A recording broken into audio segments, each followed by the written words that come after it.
Hey, Shutter Squad. Welcome back to the one behind the lens. Today's episode is for the photographers who've been feeling that little nudge, that quiet thought of, I think I want to do more, but I don't want to blow up my whole business to do it. Because we're talking about video. And before you panic, not in an all or nothing, buy all the gear, become a filmmaker kind of way. I'm sitting down with Shayna Lloyd, and this conversation is such a breath of fresh air. I I was just loving this conversation the entire time and learning so much. We talk about storytelling, hybrid shooting, and what it actually looks like to add video in ways that feel realistic, doable, and aligned, especially if you're already a photographer who loves connection and moments. This isn't about perfection. It's about noticing. It's about starting small. And it's about giving yourself permission to evolve without pressure. If video has been sitting on your someday list, this episode might be the nudge you've been waiting for. Let's get into it. Oh, Shayna Lloyd from Montana Diaries, thank you so much for being here. Hey, I'm so stoked to be on. For your listeners who aren't looking on YouTube, Kate is wearing a really cute graphic tee and a gorgeous blazer. I'm obsessed with her. Well, thank you. I'm like, and this literally is like my life. Yes, I love it.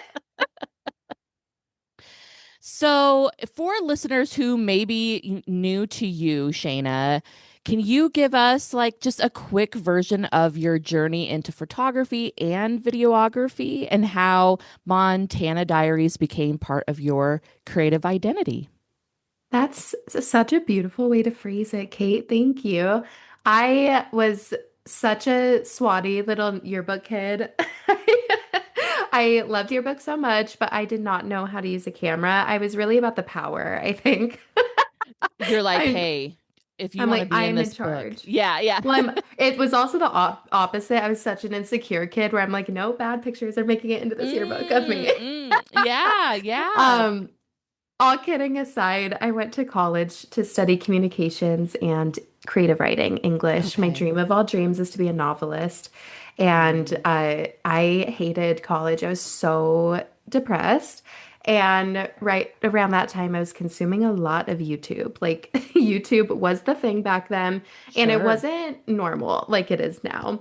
But I consumed so much YouTube. I loved it. And then around that time, this is the 2010s, so this thing called travel diaries, they were just blowing up on YouTube.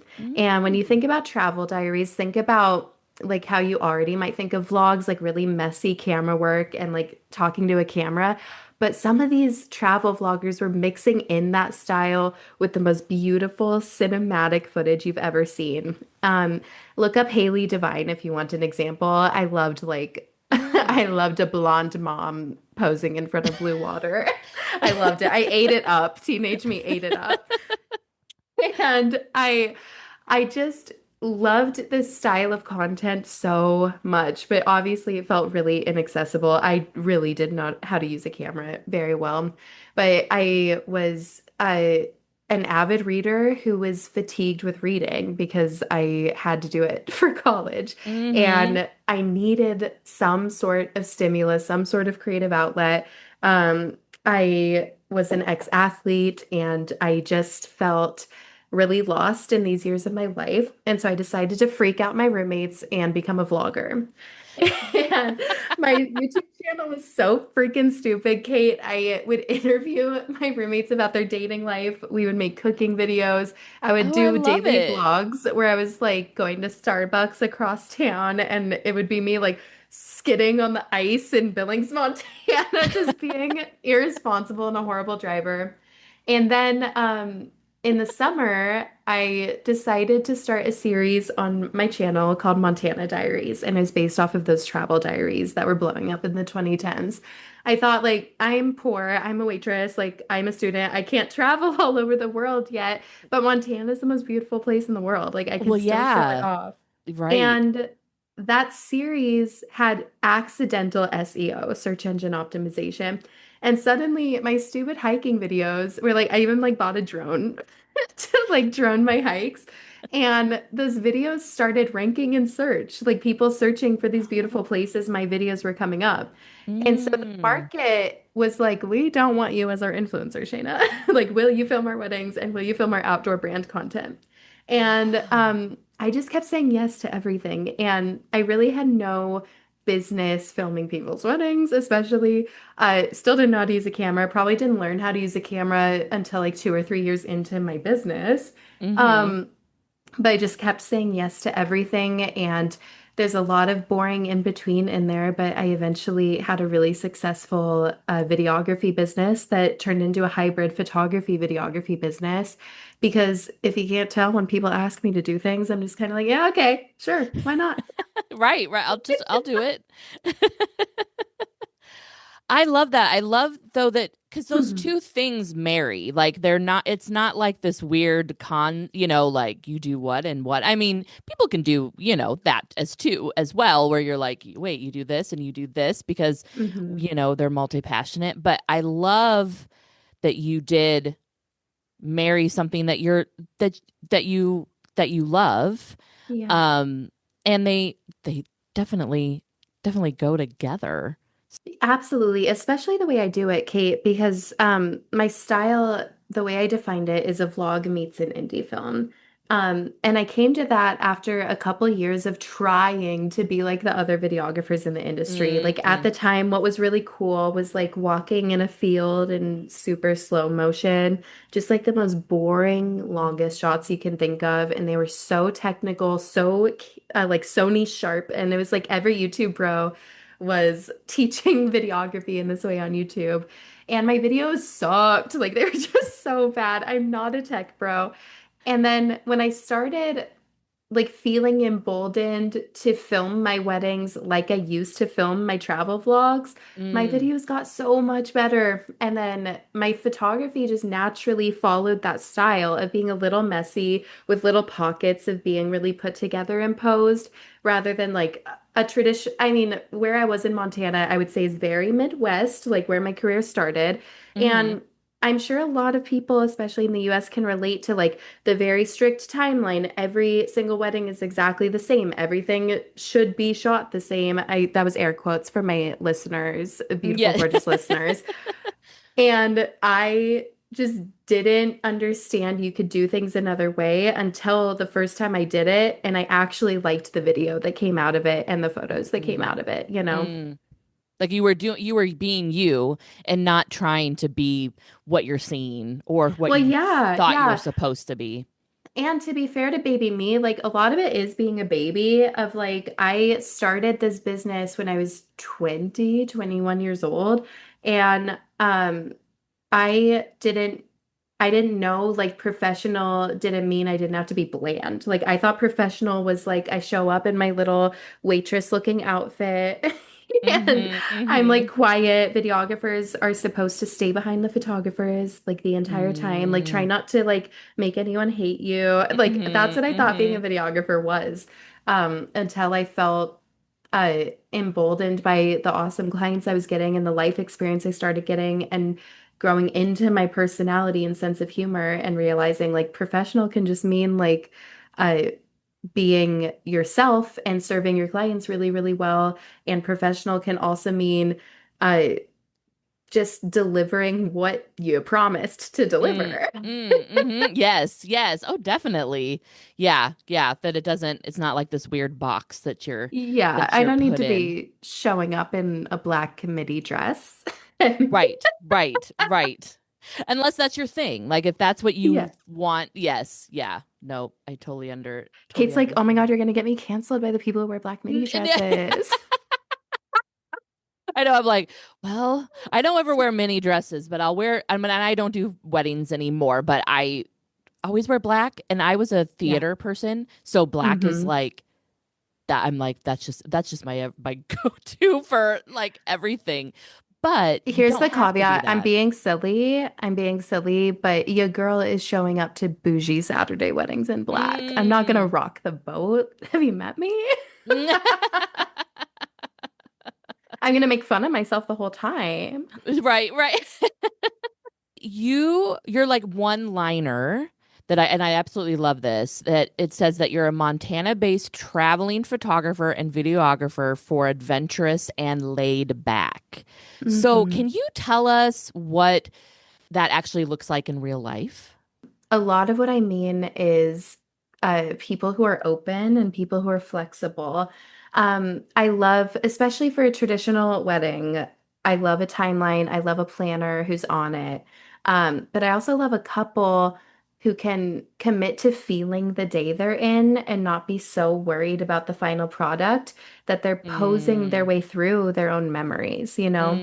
And mm-hmm. I know there's so many people who are black and white on this, where they're like, I am completely documentary, like I'm a fly on the wall, especially in the video world. And there are people who say I'm editorial. You'll be posing the whole time. It's elevated. The lighting is perfect. I am such a strong mix of both, um, because I'm a hybrid shooter. I think when you're Mm-hmm. one or the other, it's easier to see the world in more black and white. But with video, I am very, very trained to just notice the natural, funny, silly, weird things that are happening and mix that Mm-hmm. in with the post portions of the day that I lean more toward when I'm in charge of photo as well. When was the moment that you realized you wanted to tell stories through both photo and video? Mm. Um, to me, serving my clients and getting the yes was very important when I was building my business. I came into adulthood like coming out of a household that was like very unstable, you know? And Mm-hmm. I was always the poorest in my college group. I went to a private liberal art school that I had a very big academic slash athletic scholarship too. And so like I did not belong there at all. When I lost like my Pell Grant one year because my dad finally started making money. And so I was waitressing like 50 hours a week, Mm. like until 2 or 3 a.m. And Oh, I wow. had so much money stuff coming out of college Mm, that I was like, this literally cannot be like a cute little hobby. I need to figure out how to make this profitable. And so it's not like a cute artistic story of like I'm adding photos because I'm passionate about photos. Once again, cannot overstate, did not know how to use a camera. I loved editing photos, loved editing video, literally did not know how to use the camera. And so sure. if people are asking for anything in the early stages of that business, it was a yes, and I was figuring out how to make it work, you know? Mm-hmm. I Mm-hmm. didn't learn to love doing photo and video until I had a lot of reps and a lot of practice, and I felt extremely confident offering both services at the same time. And I would say that was probably 2 or 3 years into offering both, Kate. And Okay. now I can say I really, really love it because it's easy to love something you're good at. So I just Mm-hmm. want to empower the listeners that, like, if you're thinking about being a hybrid shooter, but you're like, how would I even make that happen? The Right. answer is reps. Like, you just have to do it and practice. And when you get good at something, it is much easier to love it and feel creative in that thing. Mm-hmm. Mm-hmm. So, going kind of with that, what are the biggest myths photographers have around adding video to their workflow? Hmm. I think the things people are scared about aren't necessarily myths. It's like really just laying out what deliverables you can practically add on, what it Mm, would take to make that possible, and then deciding if that extra work and time learning is worth it to you. And for right. a lot of people, the answer is no. And I have no judgment to that. But for the Mm-hmm. people who are still listening, who haven't turned this off yet, who are thinking, no, maybe I could do this. Like, if this idiot can do it, maybe I could do it. I'm a more put together person. That's what the listener's thinking. I think there are plenty of things this type of person could do to change their mindset to make this easier on yourselves and not beat yourselves up too much in this process. Right, right. I was even thinking as you were talking, like, we already kind of do this. I mean, most photographers are bringing like behind the scenes videos to Mm. any session. So even if you're not a wedding photographer, but if you wanted to bring in, if you're doing a dancer, maybe you add on something with that session of like, even if it's a 30-second that they can put on their reels or on their, for, or even if they're looking to go to college or something like that, that they need some kind of video. Like, I I think there's so much that people could do it just to start mini, I guess, too. Kate, that is so beautiful. And here's what I'm thinking too, is that the way the market is now, both the buyer and the business owner are primed to feel really, really comfortable with the idea of video. You know, it's on every Mm-hmm. single social media platform. People are constantly inundated and consumed with video. Every marketer on some level understands that their marketing time and dollars would go further if they really focused on short form vertical video. So like there's Mm, now like a market understanding and education of how important video is at this point.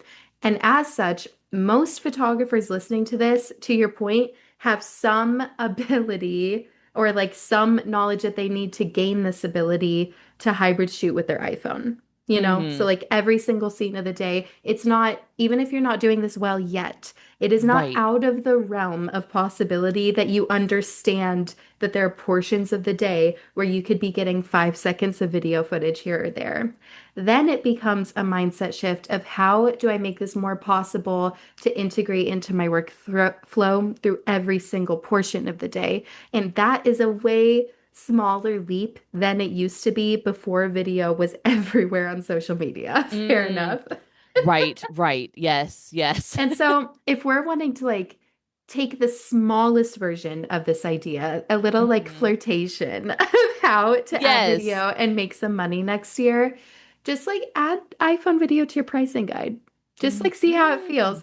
And Mm-hmm. if you have one person bite, that's going to kick your butt into gear to get really, really good at shooting video with your iPhone because you don't want to Right. disappoint that paying client. So you need to practice. So instead of Right. coming out of a wedding with 7 iPhone videos, I was emboldened and empowered to practice way more. And I would come out of a wedding with 100 to 200 iPhone videos, stick them in a Wow. Dropbox folder, the night of the wedding, send it to the couple, be like, I hope you can relive the wedding through iPhone while you're waiting for your photos and videos. They loved it. They went crazy for it. Oh, Sent that yeah. folder to the planner, sent it to the DJ, sent it to the florist, sent it to every single vendor at that wedding. They loved me. They were obsessed with me. This Yes. became a tool of like, even if I didn't upsell video iPhone video ever again, now I was like, no, like vendors and clients love this folder of iPhone videos so Yeah. much, and it helps their businesses so much, and it keeps your name in the conversation throughout the year as they're using those clips for their marketing. Right. So you were just giving them the raw, what you shot, like you were I'm not, uploading it. yeah, I'm 30. I'm not out here editing TikToks for these people, Kate. Well, and if you're doing like if it's 100 clips or something like Yeah. that, you're just like, hey, yeah, and then they can Content use creators it. are fancy. I'm not fancy. So like content creators have this amazing business model where they are up on the trends for like for clients who really, really care about posting on social media. To me, a content creator is not only an excellent storyteller, they're an excellent marketer. To Mm, me, like for a low fee of $1,000, like I'm not going to give myself more homework after the wedding when mm-mm. I already have to edit the photos and videos. Oh So yeah. there's plenty of clients and planners who would love to throw you $1,000 or $2,000 for you to just shoot the clips for them to use at a later date. Oh yeah. I think that's great. How are you doing the iPhone? Like, did you have that iPhone on a tripod? Did you have it up on like hooked onto your phone? Onto No. or I'm sorry, Oh, onto your camera? YouTube, you're gonna get a special treat. Okay, here's my camera, right? I'm like Okay. shooting away or I'm Yes. videoing away. Things are so happy, things are so fun. My big lens is right here, iPhone Mm-hmm. resting on the lens. You're just doing that. Okay, Yeah, every cool. once in a while, Yeah. like in Just transition moments, during pose moments, like 5 seconds to 10 seconds is all you need, put it away. right, right. It's just remembering to do it. That It would be is. me. That would That's be where the me. paid incentive comes in. If you finally get that paid client, you're like, oh no, I literally have to remember to Yeah, do like this is this. part of the gig. Yeah. Yeah. Yeah. There's so many hybrid shooters these days, Kate, too. Like, if people can imagine a situation where they're adding on Polaroids or adding on a roll of film, they can Mm-hmm. imagine themselves either toggling to video with the camera they're already using for photos or getting that iPhone footage in the practice phase. We have a lot of listeners who are into seniors too. I do. Yeah. Okay, I love a senior. My husband's a PE teacher, so I weirdly get funneled random seniors, even Oh, though I oh, do not sure. advertise it. Yes. And my intern last year was my husband's sister. Her name's Intern Morgan. She's famous in my business because I talk shit about her so much. But she's turned into such an amazing senior photographer, like so Oh, innovative. nice. And she's really killing it on like TikTok and Instagram Reels. Like that's her main lead driver because she's Okay. young and cute and does like outfit of the days. Oh, I love it. Which I like love it. kill me, right? Um, and to her video add-on is also encourages parents to book more sessions. It's brilliant because like the more time they have with Morgan, the more footage there is, and then these parents can Yes. also send in like baby photos, home videos. She compiles it all together for a graduation film Oh. to premiere at graduation parties. It's so Oh, smart. It's so smart. yes. Oh, that's So great. it turns into multi-season. So say you're charging 850 to $1,000, like that's pretty like mid-range around where I live for a Mm-hmm. senior session. Mm-hmm. Imagine stretching that into multi-season sessions, into sports sessions, into just any type of I don't know what these kids are doing, academic decathlon, into any sessions that are extra to get Right. that extra footage to then make a graduation film. It's so friggin' smart. That is. I love it. I love that. That's awesome. I think people will I know people are definitely like tuning up. Like they're like Well, this is the great. biggest problem with being a senior photographer, if you're not like also like segueing into families, the biggest Mm-hmm. problem is having one and done clients, is having client churn. So like Mm-hmm. when you can figure out a way to get that return business, your Mm-hmm. business is so much stronger. It is 1,000 times easier to to just increase the value of your current clients than it is to find another client, you know? Sure. Yeah. Yeah. And the return clients are that golden, I mean that it's just like the golden Yeah. ticket. Yeah. Yeah. So kind of going, Shayna, into like 'cause we were kind of talking about like the story, like driven work, um, and that your work is like story forward. How are you pulling like the story out of like the couple, especially maybe if they're not naturally, expressive? Yeah, that's beautiful.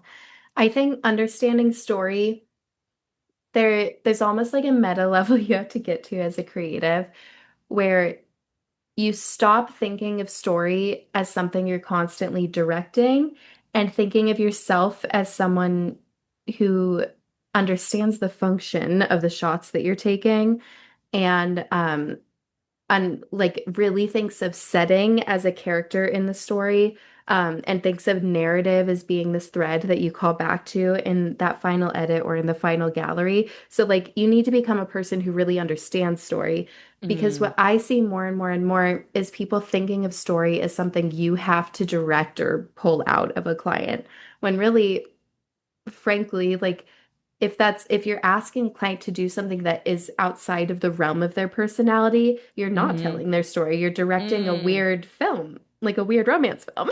Right, You know what right. I mean? That it's not them, they're So, actors or something. Yeah. exactly. So, there's something we have to consider, even if you're not documentary style, people love to say, but that's not my style. I'm like, okay, I have a different style. I don't care.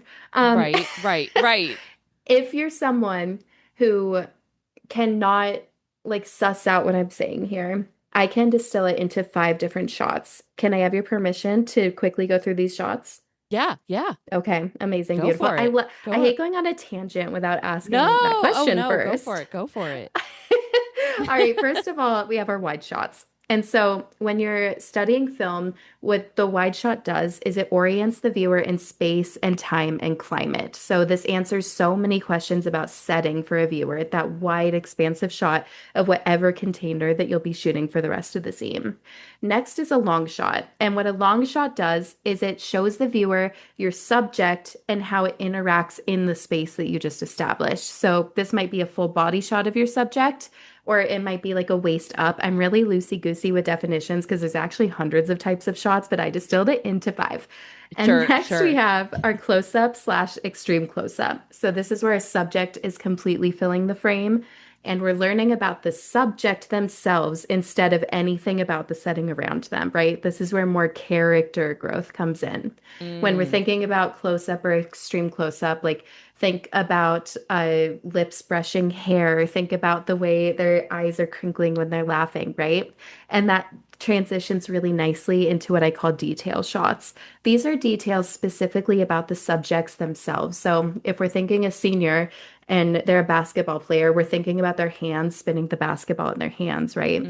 If we're mm-hmm, thinking about a wedding or elopement, it's hands holding their vow books, or it's the way they're constantly fidgeting with their bangs. It's those little mm-hmm, details that really close all of the storytelling gaps about that character. And mm-hmm. then when we think about B-roll, people think about B-roll in a way that's like very, very aesthetic, which is funny to me because to me, a B-roll closes the whole loop on the story of that scene because to me, it's what the subject themselves are seeing and noticing around them. So when I'm Mm, with a couple, mm-hmm, and say we're like walking through the woods, like say we're on the portrait part of their session, like an adventure mm-hmm, session, and they're going crazy for the moss on the rocks because they don't have that moss at home where they live, mm-hmm, mm-hmm. then that is what where you are building this couple's story and helping them remember later their entire experience. That is the B-roll you're getting because it's what the subject is seeing and noticing. So if you get those Mm. five shots and string them all together, notice like I never mentioned talking to the couple or client even one time. Like that Right. is storytelling, knowing what those shots do, putting them all together and helping the client remember that scene in such a visceral way. That is storytelling, and you don't have to do or be anything beyond what you are to do that. You're doing this. It's not on their like wedding day. It's like a different day. Or Now, is it on their, sometimes on their or, wedding day, absolutely. okay, Um, okay. so in a hybrid shooting sense, which I think is what you're getting Yeah. at, Yeah. Yeah. is that there's times of the day that I label as time sensitive, controlled, time sensitive, organic moments, like in the schedule. These are like first looks, right? These are ceremonies, these are speeches at the reception, these are first dances. Got it. These time sensitive moments, as a hybrid shooter, especially in the practicing phase, you really need to over communicate that you are prioritizing one medium over the other, and over communicate that you cannot promise the exact moment one partner turns and sees the other partner. Have Mm. to over communicate that you cannot promise a first kiss. Now, if you're psychotic like me, you're out there double fisted cameras, like it's totally fine. And for like a big wedding, here's the thing about my business, people are very niched.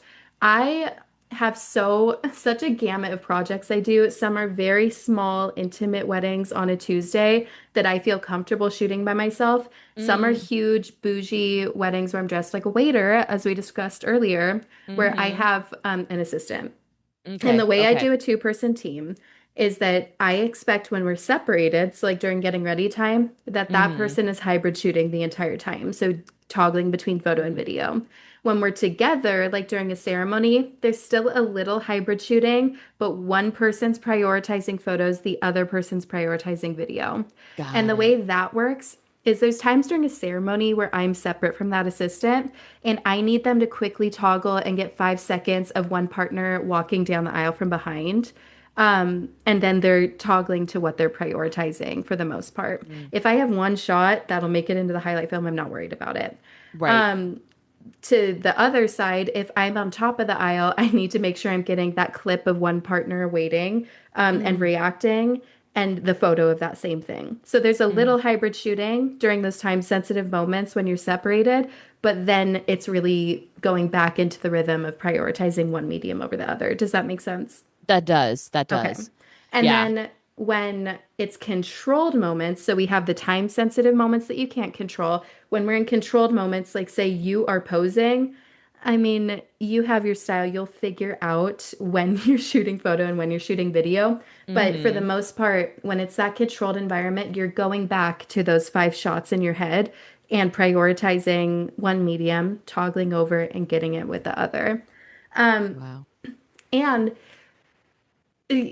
people are always like, yeah, but what if they do something cute and I miss it? I'm like, you have lips, you have a voice, like tell them to do it again. I don't care. Like they're Right, not gonna right. like don't be weird. Don't be like, oh, can I get that on video now? And completely ruin the moment. Right, Be a right. photographer and say, oh, that was so good. Will you do it one more time? Like Mm, that it's not weird in the moment, I promise. right, right, right. Yeah. I mean, I've done that in just shooting as a photographer. I Absolutely. totally will miss Absolutely. something and yeah, just be like, "Can you do that again?" Yeah. Or like it's also a great opportunity to tweak. Like maybe to me, the first moment, I'm selfish. I love when that's on video.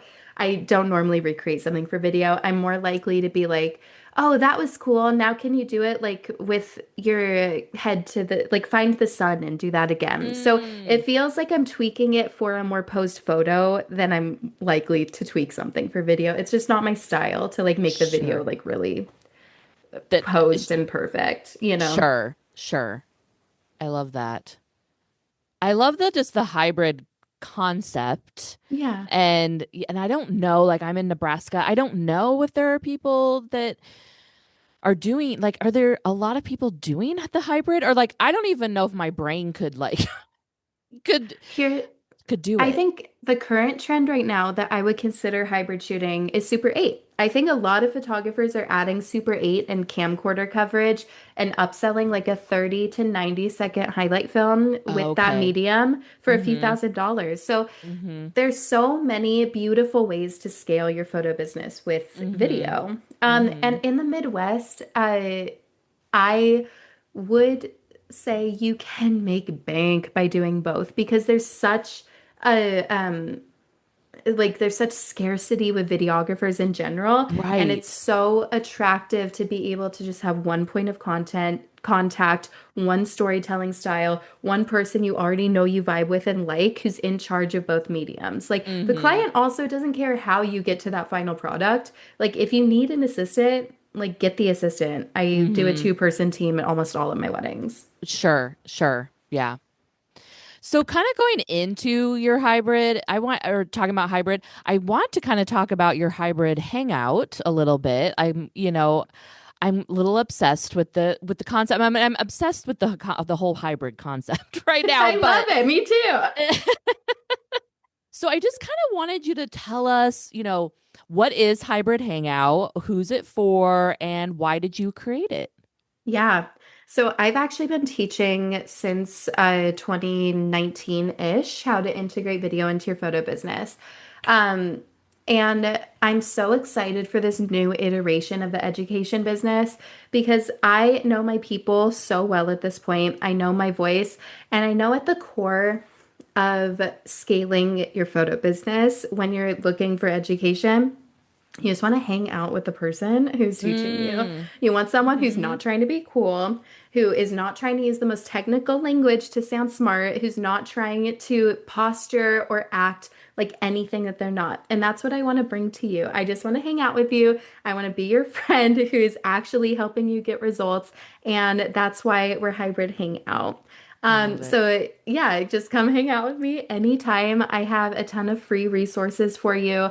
The main one right now is the video upsell starter kit, and you can get that at hybridhangout.com. It's Mm. the new year too, so my podcast just relaunched. It's under Hybrid Hangout, and I can't wait to bring like the most dumb, fun energy to your year and to your business. I hope to see you over there.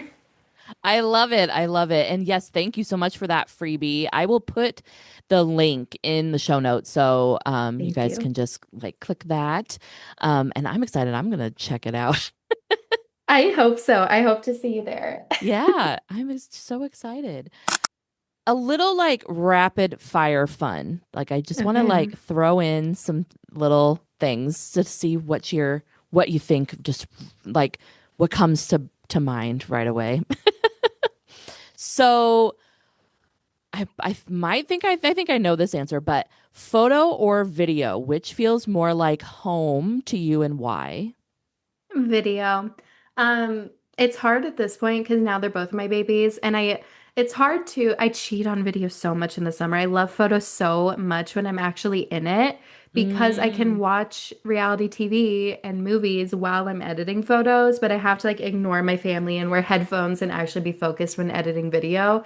But the final mm-hmm. product, I'm always way more proud of the video. Favorite, let's go into your favorite piece of gear that you can't live without. My hands. I don't use a gimbal. I don't use a stabilizer. I barely use a strap. I'm literally a raccoon with a camera. Well, and I guess, well, when you showed, like, you're like, this is the camera, here's my phone. I was, yeah, Yeah, thinking that. I'm never gonna be the person, like, I do a lot of adventure elopements and sometimes I'm video only, and I'm like hiking my happy ass up this mountain, like holding a camera and getting B-roll the whole time. The photographer has like a 40-pound bag and is like dropping up this mountain. It's just not me. It just never has been. Sure, sure. You're like, I'm I'm here like, I and, have an extra battery in my pocket. Like, what do you want from mm, me? right, Like, I need to hold my water bottle on the other hand. right, right. Yes, yes. What would you say is the most underrated skill of a hybrid creator needs? Like the most Hmm. underrated skill a hybrid creator needs. I think when you're hybrid shooting, you need to be really confident in your ability to notice people. And when I say confident, it's also like releasing a lot of ego with feeling like you need to be talking the entire time to the subject, and Mm, releasing a lot of ego with thinking like your hands need to be in the frame constantly. That's the main thing I notice, honestly, is like when you're photo only, you don't notice how much you're inserting yourself in their day. And when you're video, you understand the value of stepping back and not feeling like you have to be the one to fix the veil, not feeling like you need to constantly like fill any silence with chatter or jokes, like having the confidence to be quiet when, especially if you're a person that thinks quiet is quote unquote awkward. That's a skill I see a lot of photographers having to build when they add in video, because those in between moments are when I'm toggling to video as a hybrid creator. mm. Oh, I love that. Because I do feel like sometimes as a photographer, Yeah. especially for weddings, you do feel like you have to really like direct Yeah. and yeah, and that they're looking to you to direct. But And I yeah. think it's hard on people's egos when you practice a lot and you realize, like, oh, you don't actually need to be like cruise director Mm, RA at this yeah. wedding. Like, they can have a great time without you constantly needing to be like the circus Sh director. sure, sure. Yeah, yeah. What's your dream location to shoot a hybrid wedding Ooh. or project? I'm very fixated on Italy right now. We're Mm. going in May, and so I'm gonna find some cutie couples to advertise a little better with. But I've always been in love with Italy, and I would love to go back to Greece. I felt really at home at Greece. Like, I didn't realize how much I would love it when I got to shoot there. I felt like I looked like everybody there, and I people was were gonna say you so. do. I feel like you probably did kind of fit in I look really wise. did. Yeah. And like, even I had just had a baby too, which like no, my baby had turned 1. I did not just have a baby, but like everyone Well, was but so yeah. sweet. It was like stealing my baby and holding my baby. And I was like, I Oh. love it here. This is so cute. I love like Americans get a bad rap because we're like very boisterous and loud. And I'm, you wouldn't know it when I'm on a podcast, but I'm actually very introverted. And I felt like in Greece, like when you actually were in like interpersonal space with people, like their like silliness and like extrovertedness came out, and I like really connected with that. Oh, I love that. Yeah, it was really fun. That's awesome. If your creative style were a movie genre, what would it be? Rom-com. Rom-com. Yeah, but like Yeah. a cute, like indie one. Okay, one show on Netflix that really, really inspired me for a couple years, like for just the actual like way the shots were. Uh, Hmm. it's the remake of One Day. Have you seen it? Oh, yeah, yeah, yeah. Yeah, Yes. yeah. I thought that was shot so beautifully. There was one specific shot that I had to recreate. They're like, it's very wide and there's space between the two main characters, and they're walking up this very steep hill, and you can see the grass in the foreground, and the camera's tilted to reflect like Yes. how steep the hill was. I did that one at a workshop I put on in Oregon, and I like made everyone stop. I was like, stay back, I have an idea. I was like, I gotta get This, yes. Yeah, definitely like a cool, like indie, artsy, douchey rom-com is what I I like. I love it. I love it.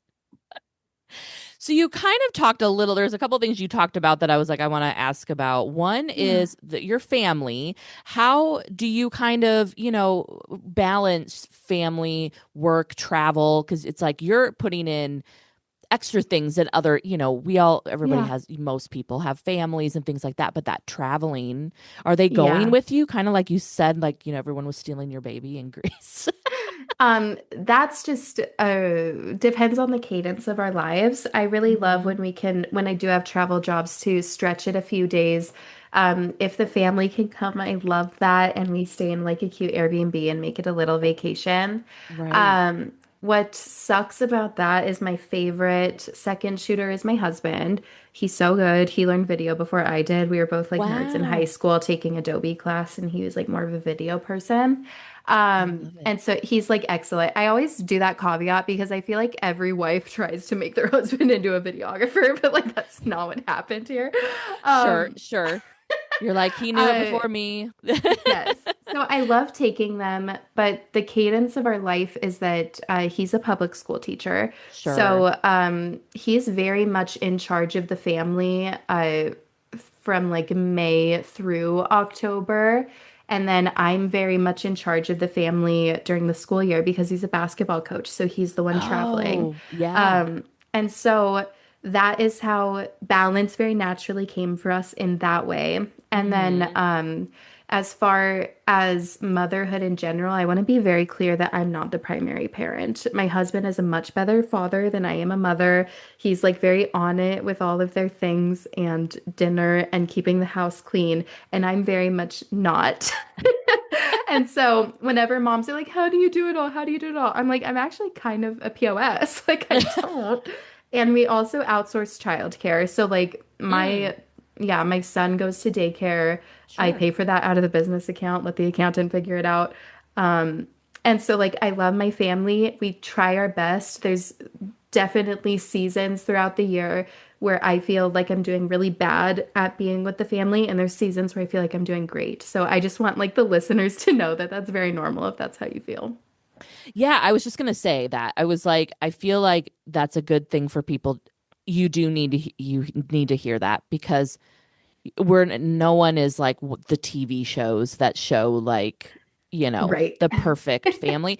And I do have to say, I'm like, look at you having like the husband that's like, like you can have a husband that does all these things and is Oh my God, yeah. like I you don't wouldn't have. have a husband if he didn't do all these things.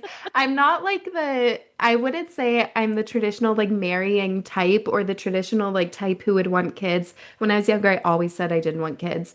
I just happened to have like a really beautiful, excellent partner who was made to be a father. Like I don't want women to feel like you have to have kids for your partner. It just really made sense for my partnership in my life that like this man was meant to be a dad, and he's really, really great. Sure, sure. Yeah, and and that worked for the two of you. Yes. Yeah, yeah. Can you tell I'm like around kids too much? Like his high schoolers, I'm always like, yeah, don't marry your high school boyfriend. Like I know it worked out for me, but like please don't do that. He's a loser. And they're like, my our coach. Yep. I love having this podcast and I love talking business and giving Yeah. people like all of, like learning this thing, but I also love just that little those little insights of like, this is normal. We're all human. Yeah. Absolutely. And like this is my job. Like I Mm. really have always treated it like a job, and the more I'm in conversation with photographers, it seems like it started as a hobby and then you turned it into a job. And so like that Hmm. transition's really hard, and I'm really proud of everyone making it, but like my point of view is always going to be a little different from a person with the other point of view. I don't know what it's like to have another job or a real job. Right. So like the question, the way you phrased it made sense, but the question sometimes doesn't make sense of like, how do you balance it? It's like, I don't, this is my job. What are you talking Right. about? Yes. Yes. Yeah. Nope. I Like no one get asks that. my husband how he balances his No, job. I know. That's like the world too, where I'm like, Yeah, yes, it is that thing of women totally. always have that question. So I have one other question, and then I'm going to go into I'm going to let I want you to step into the photo confession booth. But I wanted Ooh. to, yes, um, I wanted you to touch on just a little bit. You said something about workshops. Are there any workshops coming up in Ooh. 2026 that you want to talk about? That is just going to be a stay tuned. Okay. I have some dreams. I just put on a workshop. It cost me $40,000 in September, and then my business partner, who I love so much, left the business, and I'm rebranding, and now I'm like, I just need a minute to cook and serve the Yes. hell out of my people, and then like I'm sure once this feels very normal and stable, I'll be like itching to do a retreat again. Sure, sure. So just get into the hangout, the hybrid Yeah. hangout, and then you'll kind of learn all of Yeah, this. come hang out with me, be obsessed with me. If you decide to dive deeper into the paid program, amazing. But if not, like I'm active in my DMs and the podcast will always come out for free. And then like stay tuned and get on the email list to see about the retreats later on. Perfect, perfect. That's great. So I do a little thing on the show. I have a little segment that I call the photo confession booth, and a lot of it's me talking about, but I love to have my guests kind of step into the photo confession booth, and it's basically like if is there a hilarious, unexpected, chaotic blooper from any kind of wedding that happened. And it could be before, during, after that you want to confess. Yeah, okay, what does it say about me that 12 embarrassing things came to mind immediately? I love it. I'm gonna take, okay, I'm gonna take the one that makes me look the worst, just because I think it'll make your listeners laugh the most. And that is early in my career, like maybe year two. I'm not a detail person. I'm really not. I never have been. I'm big picture. I'm obsessed. I'm just like in the zone. Right. One wedding, we got to portraits and I really hadn't interacted much with the groom at all. That's my excuse.